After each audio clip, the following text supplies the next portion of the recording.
Hello guys and welcome to the video. Today I'll be talking about an anime that I didn't know I was probably going to talk about, and it's called Wand and Sword. And surprisingly, I actually did enjoy this anime.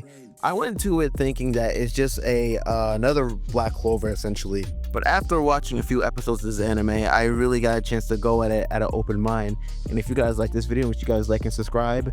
If you guys like this anime, go watch it and come back to this video and see if our opinions are different. If you haven't, do the same thing, because I really like to hear you guys' opinions. And let's get on to the video. Will Stanford is a regarded student who swore to become a magician strong enough to be accepted into the Mercedes Caulis and to reunite with his childhood friend, the youngest magician ever to become a Magia Vander. However, Will has no magical powers, having managed to progress on his studies so far with perfect scores on written tests and extra credits attained from going into the dungeon. And this anime is straightforward. The main character has no magical powers. He has to find other ways to attain strength in a world full of magic, being the one person in the whole world or in your school that doesn't have the magical abilities to even belong there. So he has to learn how to wield a sword. So that's the part that I'm like, okay, I can get why people compare this to Black Clover because of the fact they both wield a sword and they both have no magic. But the thing is, when it comes to Will essentially doesn't have a grimoire where he could just magically pull the sword out of thin air and boom, he has his sword. No, he basically has to have a weapon near him to even combat anybody in any situation, where they all have their wands on them at all times and he can use magic whenever. But he needs a sword to even do anything about it. And oh my goodness, I was feeling so bad for Will in this series because dude can have perfect score on everything, freaking good student and everything. Is the one thing that he doesn't have is magic. And everybody else in any other anime, if you're basically the odd one out, you're basically the weakest because he gets treated so horribly during this whole thing. And even the teachers were even one of the teachers was picking on him until he had to show him that he has true strength.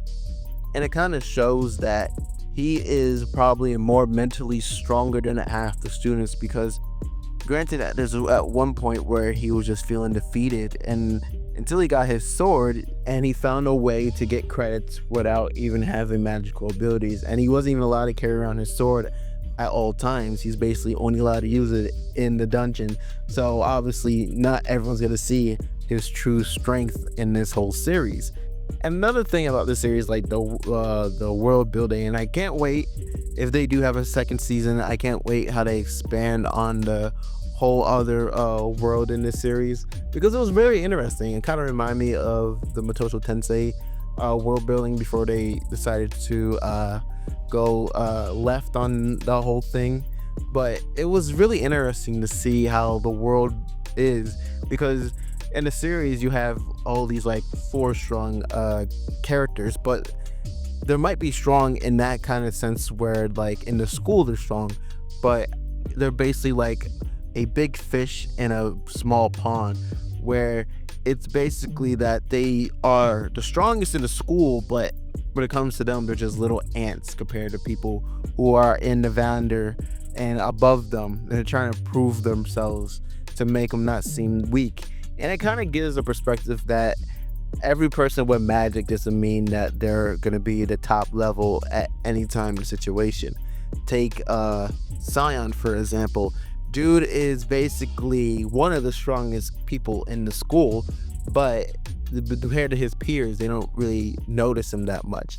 And he was getting so angry because in this world that you could see that magic runs all, basically. If you have none, then you're just practically chopped liver and no one really cares. And he had people around him trying to boost up his ego, make it seem like he is the best of the best. But once he saw Will do something that he couldn't do, it kind of bring down his ego a little bit. And speaking of freaking egos, let me tell you the little thing that irritated me, the little ice boy over there.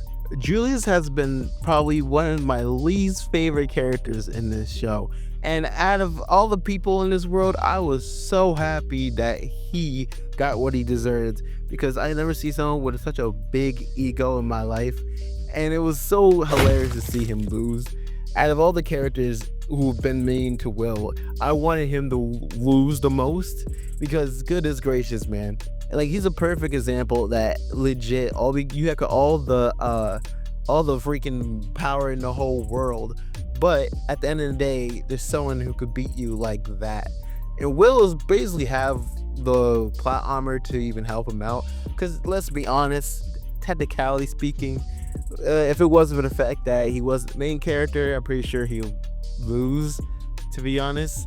But it was just so Will. It was like when the celestial dragon from One Piece got punched. That's how I felt when Will defeated Julius, because it just felt like a legit, like, thank goodness moment. I was kind of hoping Sion got his payback on him too, because they're basically fire and ice, basically like two opposite powers, which is hilarious that Julius wasn't even looking at him, even though his whole magic is basically a counterpart to his magic. So I was really surprised that he didn't really pay him any attention. It was kind of hilarious to see Sion just getting this like emotional like thing, because technically speaking, he got outshowed by a person with no magic. It's basically like that part in My Hero Academia where Midoriya legit outshow Bakugo. Like Sion is basically the Bakugo of this universe, and Will's like the Deku of this world. Except that Will does not have the power of like the most OP quirk of them all. He just has a sword, and I feel like this is what I feel like this anime could be compared to, in a sense. Like, it's a mix of My Hero Academia and Black Clover. Like, Will seems like a how do I say, he's like a Midoriya of this story with Asta's powers. And I feel like when you go into this anime, you should not think about that. I only thought about this after I watched this, but I don't think you should go into this anime, you know, being an open mind. I keep in mind this story is basically like Black Clover, My Hero Academia, all those stories about like the character not being, you know, having no powers in a world full of powers.